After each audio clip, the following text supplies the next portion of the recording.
Hi everyone, the Lone Wolf here, and welcome to one of my Banished experiments.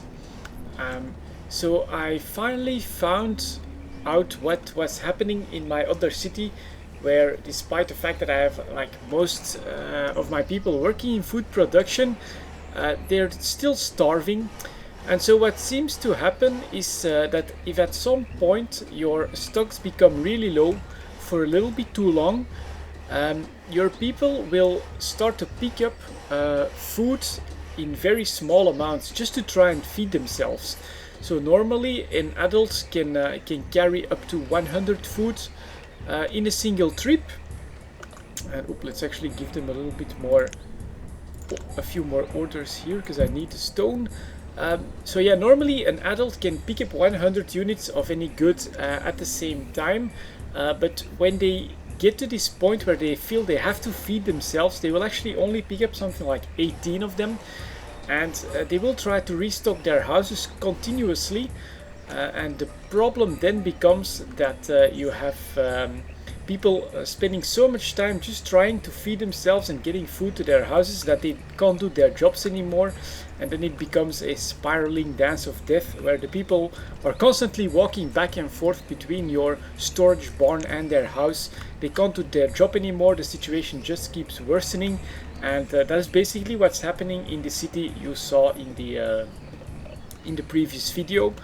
So in order to try and fix this, I'm experimenting with crops in this small city here, and it's been going quite well. As you can see, I still have 5,400 food left. The current numbers seem to be at around 80 food per year per person that you have in the city.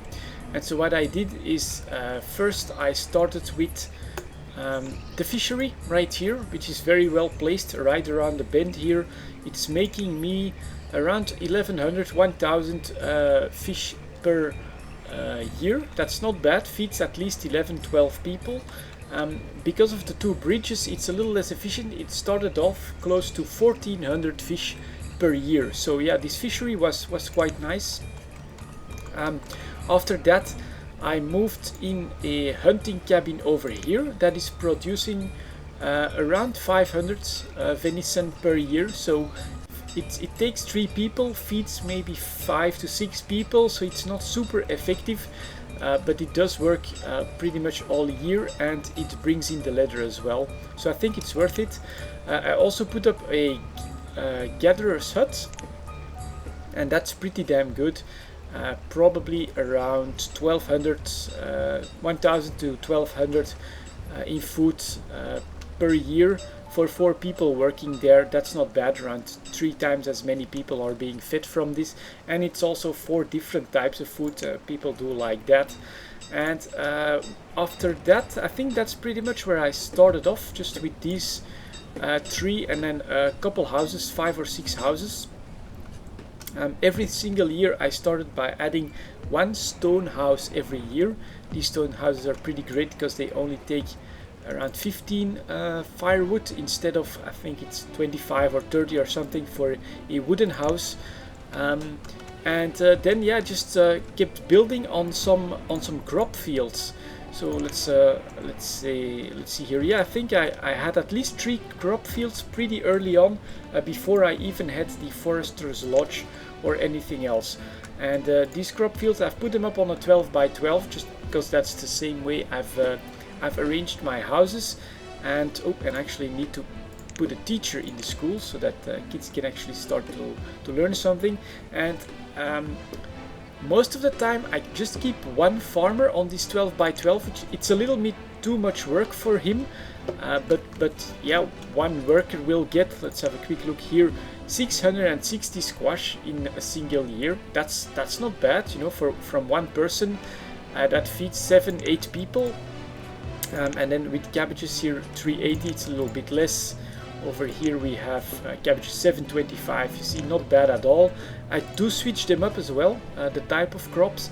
And then if I have extra labor available, especially at the early season, I do sometimes just increase the amount of people that can work there to like 2, put in an extra member in the entire workforce, and then they'll just start working a little bit more quickly.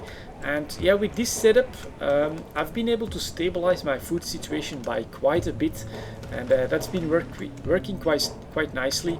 I do feel that that this way of expanding is much more sustainable than just trying to put up a lot of fisheries or something like that. There do seem to be diminishing returns on that, whereas the crop fields, they seem to be working quite nicely. In fact, I also have some reserves here, 500 fish, 200 cabbage and 100 squash, and some firewood ready in case a good trader comes in, so I can buy maybe some extra stone, because that's my bottleneck.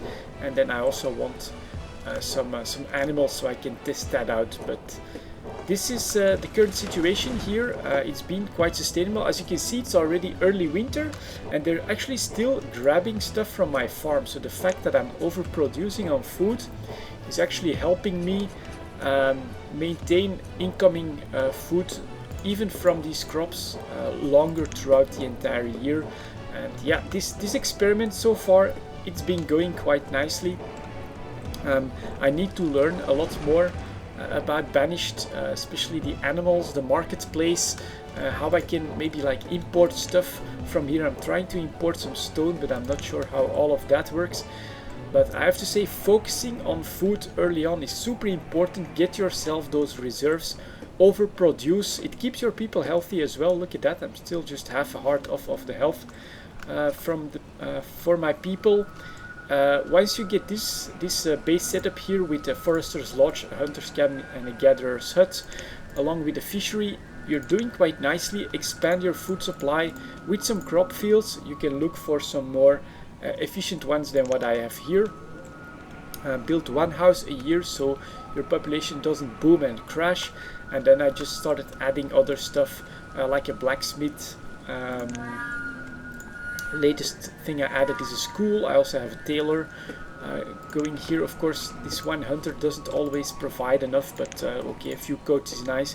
I had to put up a second storage barn just because this one was filling up close to 100%, and now I can expand with adding more farms down here. And I'm actually hoping to produce an enormous amount of food and then actually get a lot of supplies from the trades that I can do over here. So yeah, it's going quite well.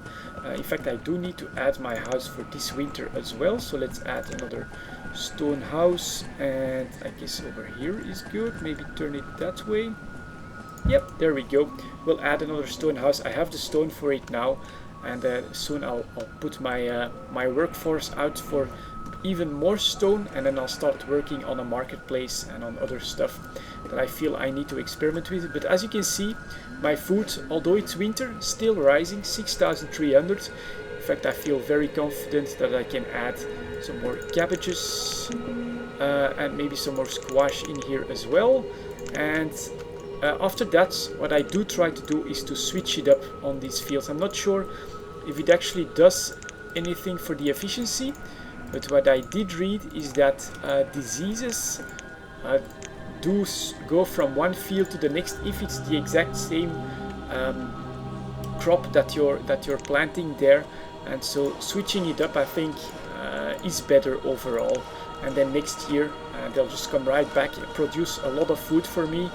And this is working out quite a lot nicer here in this current town. It's just an experiment. I wanted to see if this works better, and it seems to do so. So yeah, I'll continue my experimentations on this city as well. I'll try to figure more stuff out, but for now, at least the food situation is much more under control with a setup like this. Thank you very much for watching, and I'll see you all next time.